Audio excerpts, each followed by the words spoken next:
Edição especial, apenas em áudio, do Evangelho em 3 minutos.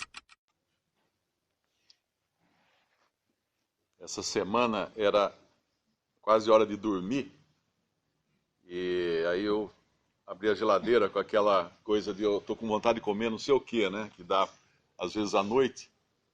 E aí eu decidi abrir uma lata de sardinha, coloquei no meio de 2 fatias de pão de forma, e é uma marca de sardinha que eu nunca tinha comprado antes, ela não vem tão soltinha na lata, mas ela vem praticamente misturada com óleo, né?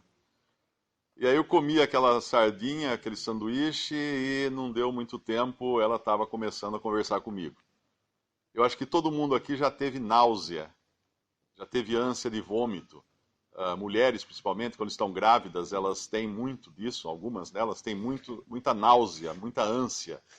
E isso dá uma ideia do que o senhor está sentindo aqui. Eu acho que é uma forma mais gráfica de a gente entender qual o sentimento que o senhor tem quando olha para o mundo e vê o testemunho cristão no mundo. Ele sente náusea, ele sente enjoo, ele sente vontade de vomitar, porque é o que ele vai falar no versículo 16. Então, ao contrário do que muitas vezes pensamos, que está tudo uma bênção, está tudo muito bonito, tudo maravilhoso, o evangelho sendo pregado e tudo, o senhor está olhando para tudo isso e sentindo vontade de vomitar. E ele vai efetivamente vomitar, porque uma coisa que a gente às vezes lê essas cartas e fica até animado, porque nas últimas, a partir de Tiatira, Sardes, Filadélfia, ele fala da sua vinda. Mas é importante entender que o caráter de Apocalipse não é de o Senhor como noivo da igreja, mas é o Senhor como juiz. É assim que ele aparece a João, lá no primeiro capítulo, nas suas vestes de um juiz. E a igreja não é julgada por Cristo, a igreja não será, os salvos não serão julgados por Cristo, mas a cristandade, o testemunho no mundo será. E nós sabemos que há um momento em que a igreja é tirada do mundo, a igreja que eu digo os verdadeiros salvos, mas a casca continua aqui, que é a cristandade vazia de Cristo, que continua nesse mundo até ser julgada efetivamente na forma de Babilônia, a grande meretriz, que é derrubada da besta, e a besta então come as suas carnes, como vai falar mais para frente em Apocalipse. Então a vinda do Senhor que fala aqui nessas cartas não é uma coisa de bênção, podemos pensar assim. Nós vemos sempre ameaças. Ele fala, se não virei até ti e farei isso, farei aquilo. Ele está sempre ameaçando, com exceção de Filadélfia, que ele apenas fala que vem sem demora, e para ela guardar o que tem. Então, tendo isso em vista, quando nós lemos Laodiceia, nós vemos esse estado da cristandade hoje, que é próspera, materialmente falando. Materialmente, intelectualmente falando, ela é próspera. Ninguém pode negar que hoje a cristandade é próspera como nunca foi em época nenhuma. Ela se disseminou por todo o mundo, ela tem riquezas, tem muitos bens, tem muita filosofia, muito conhecimento humano, tem muita coisa próspera no sentido humano. Mas quando nós sabemos qual é o que Deus deseja encontrar nos seus, aí a gente cai. Sofonias, tem um versículo que ele fala do remanescente de Israel, em Sofonias capítulo 3, versículo 12. Sofonias é um dos últimos profetas aqui do Antigo Testamento.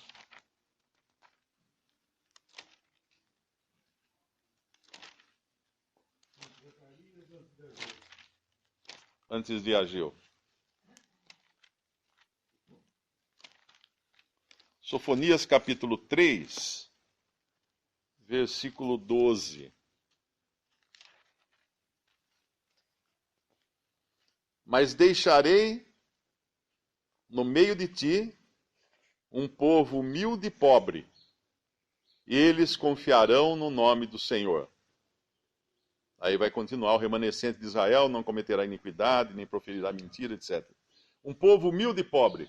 Essa é a característica daquele remanescente que Deus deixará quando ele vier tratar com Israel e com o mundo. Um povo humilde e pobre.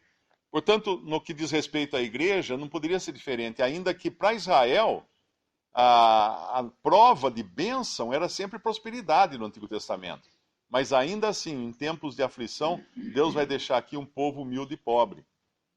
E, no entanto, a igreja, que não deveria nem ter lugar nesse mundo, ela se arvora aqui como rica. E ele vai começar a falar com ela, no versículo 14 de Apocalipse 3, isto diz o Amém. Tem uma passagem em Isaías 65:16, que não diz Amém lá, mas ele diz o Deus de verdade, se não me engano. O Deus de verdade. Porém, se você pegar uma versão interlinear, hebraico e inglês, por exemplo, você vai ver que onde fala Deus de verdade, na verdade é Deus do Amém. Porque aqui quem vai falar agora é o que tem a palavra final, que é Cristo, que é o próprio Deus, Deus e homem. Ele também é a testemunha fiel no versículo 14, porque ele fala para Laodiceia que ele é a testemunha fiel. Porque a igreja deveria ter sido o testemunho de Deus na terra. E falhou, completamente falhou. Ele é a verdadeira testemunha fiel de Deus, que jamais falha, jamais falhou e jamais falharia. Ele é a testemunha fiel. E ele fala, fiel e verdadeira, né, obviamente. E ele fala também, ele é o princípio da criação de Deus. Isso não quer dizer que ele tenha sido criado no princípio, mas que ele criou todas as coisas no princípio. Então ele toma a sua posição justamente invertendo aquilo que Laodiceia se diz ser. Laodiceia na terra, ela diz ser o Amém. A cristandade, até hoje, nós sabemos, por exemplo, o Papa é o voto de Minerva de grandes questões políticas do mundo. Quando há grandes questões de conflitos, eles apelam para o Papa. Mesmo os governos que não são cristãos, né, eles aceitam o Papa como sendo uma autoridade nesse mundo que pode dar o voto de Minerva, pode fazer as pazes entre diferentes facções, ou povos, ou inimigos. A igreja ou a cristandade se acha a testemunha fiel e verdadeira, porque a ela foram dados os oráculos de Deus do Novo Testamento, então ela se acha nesse mundo. E ela também nega hoje. Grande parte da cristandade coloca em dúvida hoje quem é Cristo. Então a criação hoje já é contestada pela maioria dos cristãos que acreditam na evolução. Mas ele deixa muito claro aqui, ele é o princípio da criação de Deus. Ele é o ponto de partida.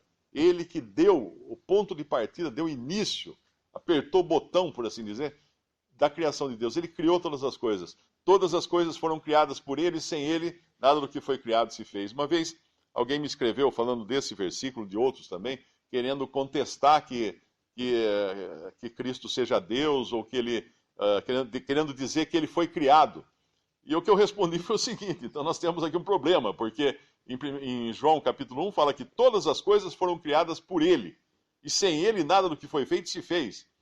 Agora, é estranho pensar em Cristo criando a si próprio para depois criar todas as coisas. Porque lá fala que nada foi feito sem ele, nada foi criado sem ele. E se alguém acha que Cristo foi criado, então teria que incluir ele nessa criação, ele criando-se a si mesmo, o que é um absurdo, obviamente. E aqui, quando ele fala no versículo 15, eu sei as tuas obras, que nem és frio, nem quente. Oxalá foras frio ou quente. O que é isso? Isso é estado de mornidão em que atingiu a cristandade no mundo. O que é uma pessoa morna? É uma pessoa sem opinião. É uma pessoa que você fala uma coisa assim, tá bom, também acho bom. Você gosta de feijoada? Gosto também. Você gosta gosto. Se não gosto, mas eu como por educação. Então é uma pessoa que não tem opinião formada. Isso chama-se ecumenismo. O que é o ecumenismo? É a tentativa de juntar todas as religiões por um mínimo denominador comum. Ou seja, bom, eu creio que Jesus é Deus, você não crê? Bom, então vamos deixar de lado essa parte e vamos ver as coisas que a gente concorda. Eu creio que nós devemos amar todas as pessoas. Você também crê? Ah, então tá bom, vamos ficar em cima disso. De amar o próximo como a si mesmo, que isso aí a gente concorda. Então esse é o mínimo denominador comum que deixa as pessoas passivas, passivas em relação a Cristo. Não existe a afeição, não existe a, a garra, né, por assim dizer. Por exemplo, alguém falou mal do meu Senhor, o que eu sinto com isso? Eu fico indignado de alguém falar mal do meu Senhor, de alguém criticar a pessoa divina de Cristo, ou eu simplesmente falo assim, é opinião sua, a minha é diferente, mas vamos continuar amigos. Será que eu sou tão morno assim? E esse é o estado hoje. O estado de mornidão é isso, não ter uma opinião firme, não sentir nada. Uma pessoa morna não sente. Você vai tomar um banho morno, você não sente se está frio ou quente, está gostoso. Está agradável, está confortável, então não vamos mexer, não vamos aumentar a temperatura, nem diminuir a temperatura. Deixa do jeito que está bom, e vamos tocando assim, para não ter queimaduras de um lado ou congelamento do outro, mas vamos continuar. É assim que está a cristandade hoje, e é muitas vezes a gente cai nesse torpor, nesse estado de quem está anestesiado e é indiferente às coisas que falam de Cristo. E aí é um grande problema. Quando não existe mais paixão, quando não existe mais paixão, quando não existe mais consideração para as coisas de Cristo, aí é um grande problema. É que nem casamento, né? Quando fica tudo indiferente, tanto faz como tanto fez, desaparece aquele amor, desaparece aquela paixão, as coisas começam a ficar mornas. Obviamente, todo mundo sabe aqui que isso não é bom. Isso é um sinal de alerta, porque não é bom. E aqui está o sinal de alerta da cristandade. Acabou a paixão e tudo vira o mínimo denominador comum. Aí quando ele fala no versículo 17, como dizes, rico sou, estou enriquecido, de nada tenho falta. Esse também é o estado da cristandade hoje. Hoje a maior moda é a prosperidade. As pessoas vão à igreja para serem prósperas, saudáveis e terem sorte no amor. Essa é a moda da cristandade do fim dos tempos, que ela se considera próspera, ela se considera rica, abastada, não precisa de nada, não tenho falta de nada. Tem um versículo a gente podia ler em 2 Coríntios.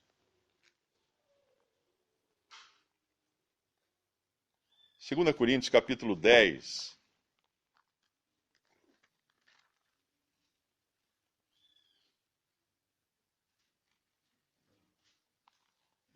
Versículo 18.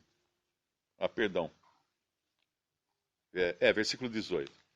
2 Coríntios, capítulo 10, versículo 18. Porque não é aprovado quem a si mesmo se louva, mas sim aquele a quem o Senhor louva. Não é aprovado quem a si mesmo se louva, mas aquele a quem o Senhor louva. O Senhor fala no Evangelho também, quem fala de si mesmo busca a sua própria glória. Não é aprovado aquele a quem o Senhor louva, a quem a si mesmo se louva, mas aquele a quem o Senhor louva. Lembramos que Filadélfia não se louvou a si mesma, mas o Senhor quem a louvou aqui, por guardar a sua palavra, por não negar o seu nome, por ter pouca força. Foi um louvor vindo de Deus.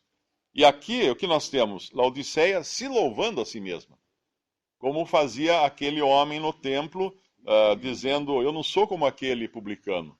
Eu jejuo, eu faço isso, eu faço aquilo. E ele achando que estava orando a Deus e louvando a Deus, não, ele estava louvando a si mesmo. De nada tenho falta, ele fala aqui. E o Senhor, qual a opinião que o Senhor tem? Essa é importante. Qual o louvor, entre aspas, que o Senhor faz de Laodiceia? Não sabes que és um desgraçado e miserável e pobre, cego e nu. Essa é a opinião do Senhor que ele faz da cristandade hoje. A opinião dos homens pode ser maravilhosa, mas essa é a opinião que o Senhor faz. E aí ele vai dar dois conselhos aqui. Um no versículo 18, que é genérico, né, para todos, dentro de Laodiceia. Nós fazemos parte de Laodiceia. Todo cristão hoje faz parte desse mau testemunho que a igreja, como testemunho, tem dado no mundo. O versículo 18 fala do geral e o versículo 19 do particular, porque no 19 ele fala a todos quantos amo. No 18, essa que diz que é rica, está enriquecida e não tem falta de nada, ele dá aqui 3 conselhos. Aconselho-te que de mim compres ouro provado no fogo. O que é o ouro provado no fogo? Ouro provado no fogo é aquele que não tem nenhuma impureza. E onde nós encontramos ouro provado no fogo? Ele explica aqui. Aconselho-te que de mim compres. É só em Cristo que nós vamos encontrar ouro provado ou aprovado, né? O provado no fogo. Compres ouro provado no fogo. Só em Cristo que nós encontramos isso. E como nós compramos esse ouro?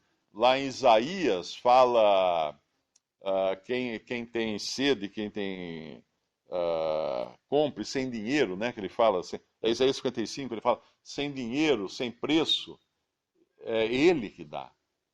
Ele que dá, e é por graça isso também. Mas o objetivo que ele mostra aqui é que tem que vir dele, e não da nossa própria capacidade de obediência, de fidelidade, de perseverança. Não, não é esse o ouro provado pelo fogo. É o ouro que ele fornece. Ele, por graça, fornece para aqueles que buscam nele.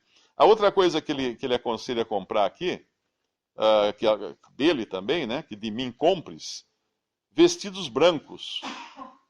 Vestidos brancos. Lá em Apocalipse 19 vai falar que os vestidos de linho puríssimo são as justiças dos santos.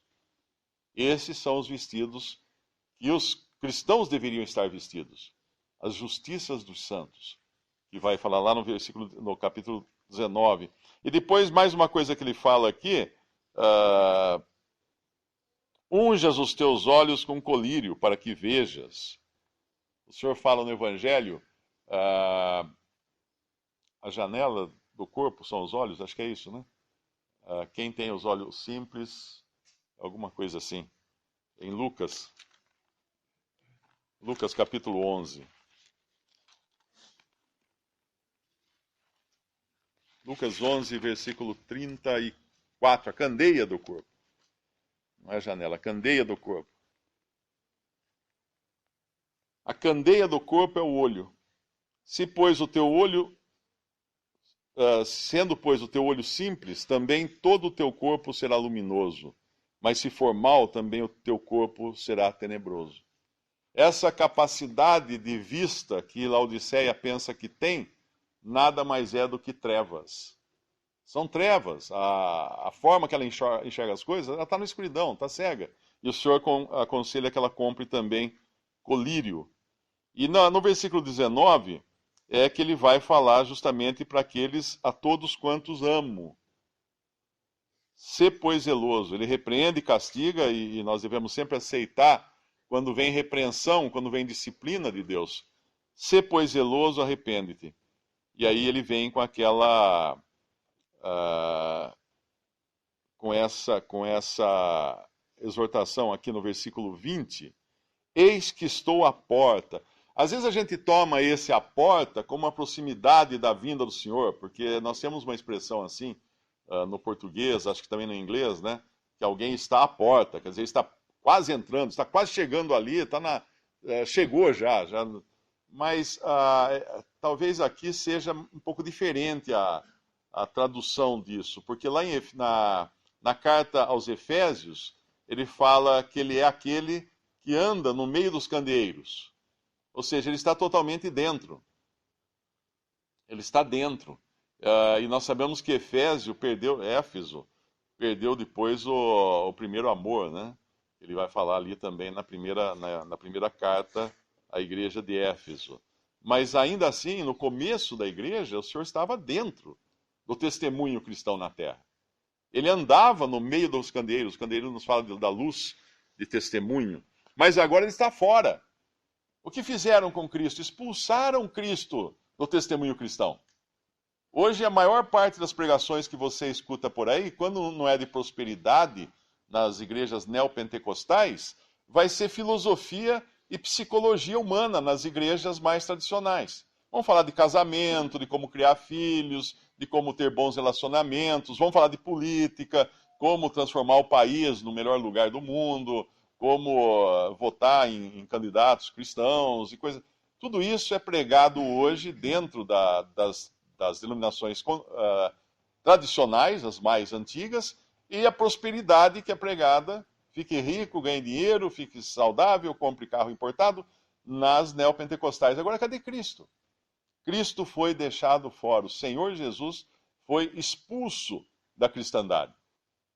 Graças a Deus ainda, o evangelho é pregado de forma às vezes imperfeita, né? Mas acaba passando pelo filtro de Deus e chegando, caindo nos corações das pessoas, porque ele vai falar aqui também, no versículo 20, e bato, eis que estou à porta e bato, se alguém ouvir a minha voz e abrir a porta, entrarei em sua casa e com ele cearei, e ele comigo. Tudo aqui é individual.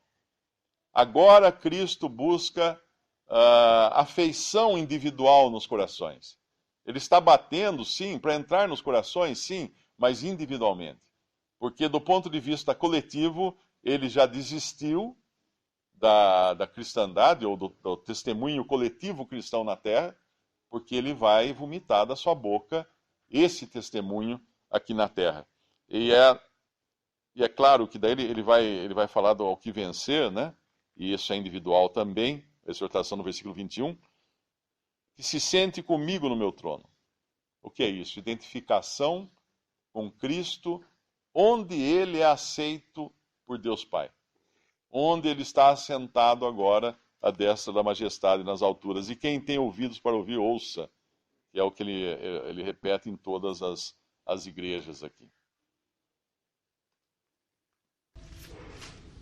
Colossenses capítulo 1.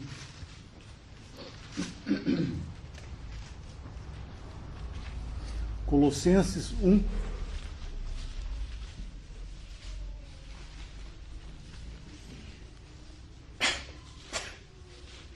Versículo 13. 13 em diante.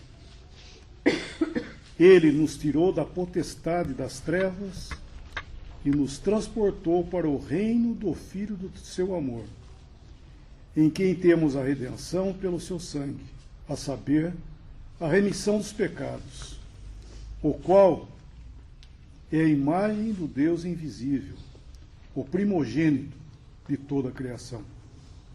Porque nele foram criadas todas as coisas que há nos céus e na terra, visíveis e invisíveis, sejam tronos, sejam dominações, sejam principados, sejam potestades. Tudo foi criado por ele e para ele.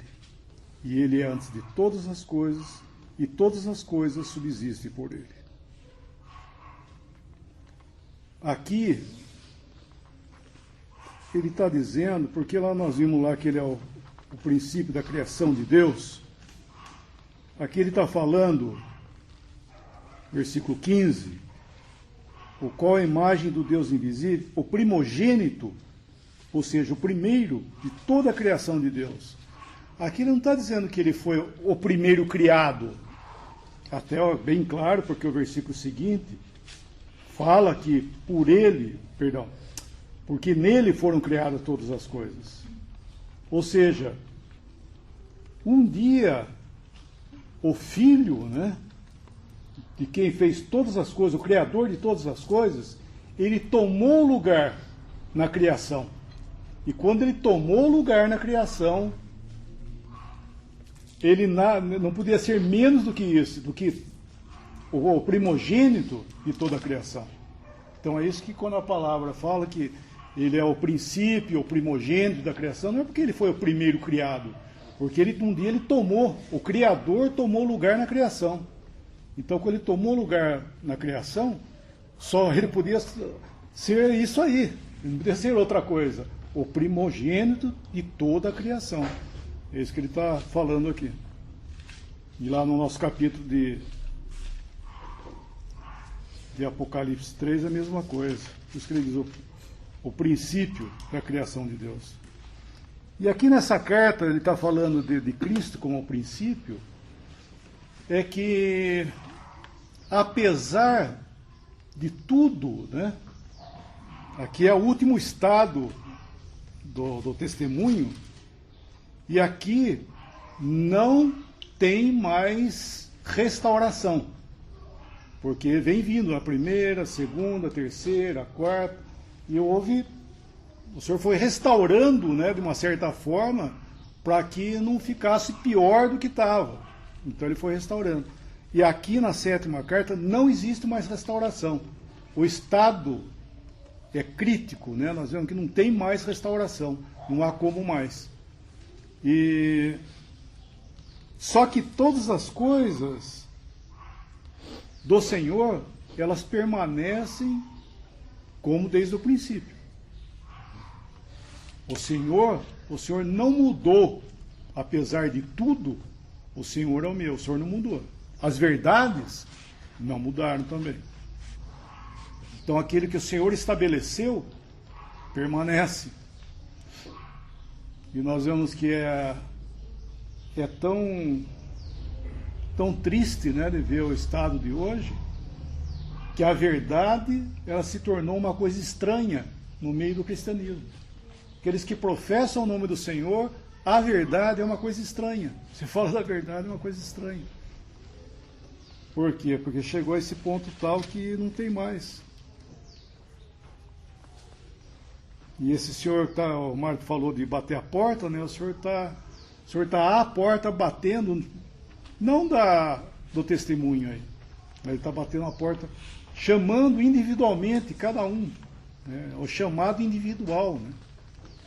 Porque coletivamente não tem mais restauração. Ele fala, isso que estou à porta e bato, versículo 20, daí ele fala, se alguém, isso é individual, ouvir a minha voz e abrir a porta, entrarei na sua casa. É coisa individual. Então ainda, né, o Senhor está sendo misericordioso e está tirando, né, está chamando do meio aqueles para ceiar com eles, né, ter comunhão com eles.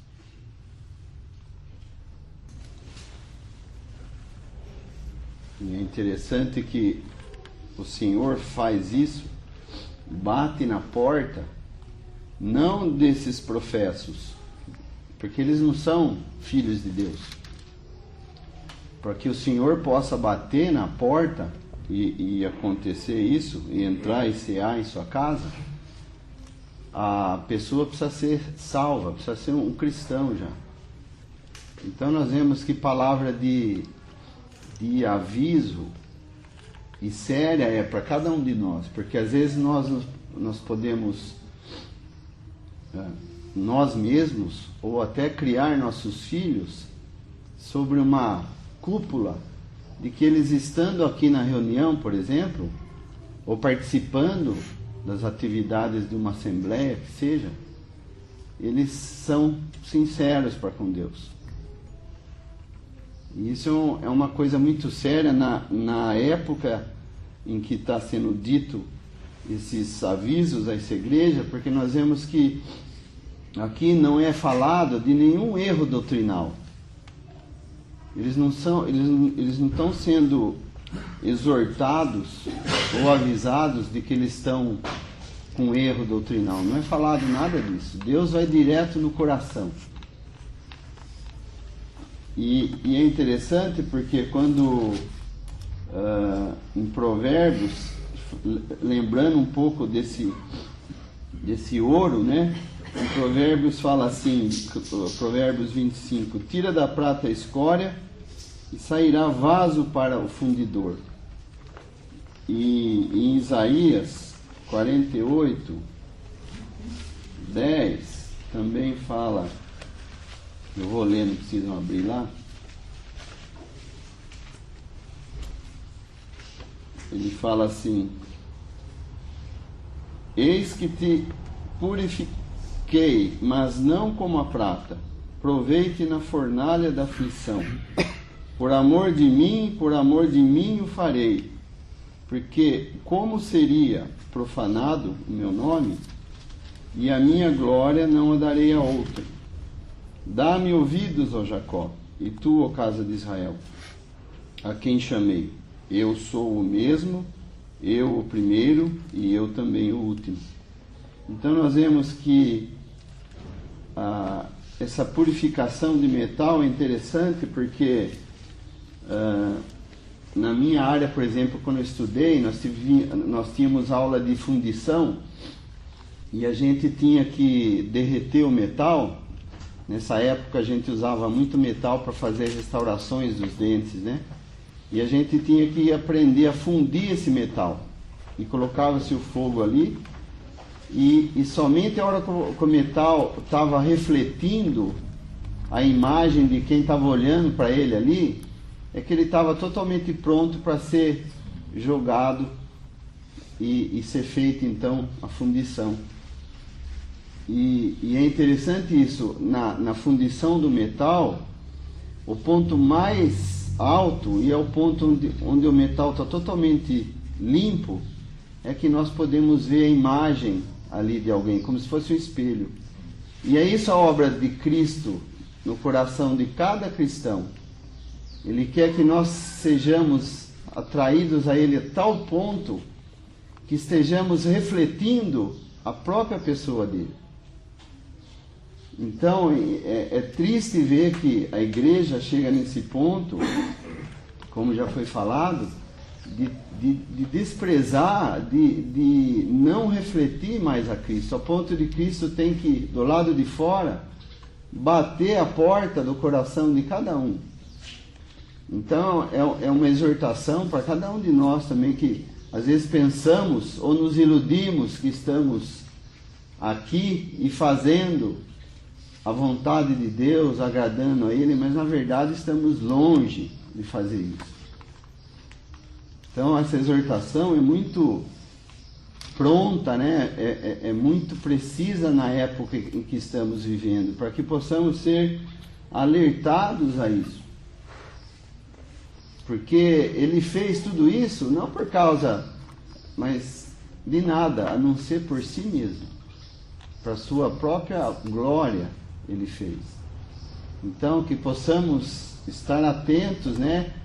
E os ouvidos abertos, os corações abertos, para que o Senhor possa entrar, que possamos desfrutar disso. E como já foi dito, muito importante isso, hoje, essa chamada, essa batida é individual. Cada um tem que abrir essa porta. E como nós já vimos, só um crente pode abrir a porta. Um incrédulo não pode. Deus, o Senhor não pode cear com ele, entrar na sua casa. Então nós vemos que a exortação é para cada um de nós mesmos. Muito importante e há tempo essa exortação.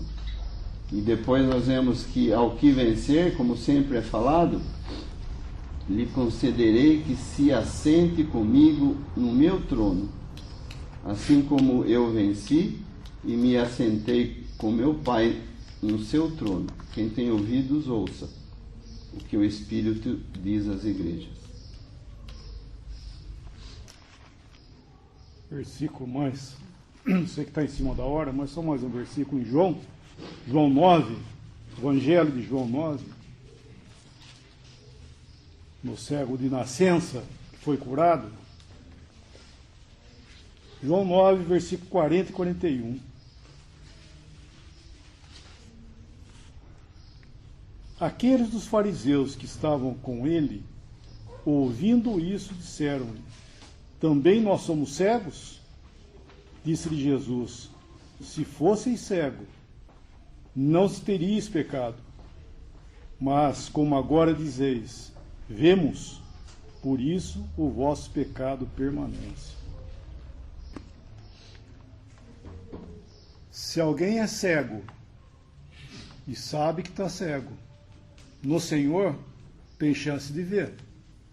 Mas o que você vai fazer com aquele que, sendo cego, pensa que vê? Não tem o que fazer. E aqui o estado de Laodiceia É justamente isso. Pensa que vê, mas está cego. Ele fala de comprar o colírio para ungir os olhos, para que vejas. E aqui eles estavam achando que estava enriquecido, estava próspero, estava tudo bem. E não estava. E no nosso tempo aqui, perdão, no tempo do Senhor, no nosso versículo de João, eles também.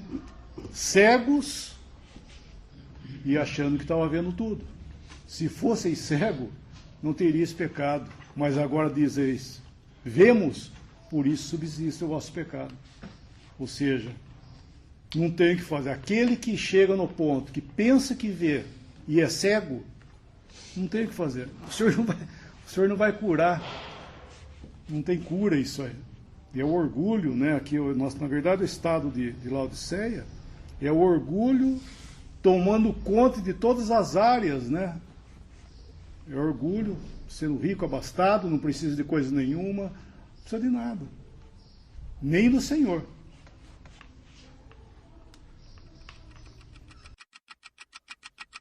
Visite 3minutos.net. Dúvidas? Visite respondi.com.br. Adquira os livros ou baixe o e-book.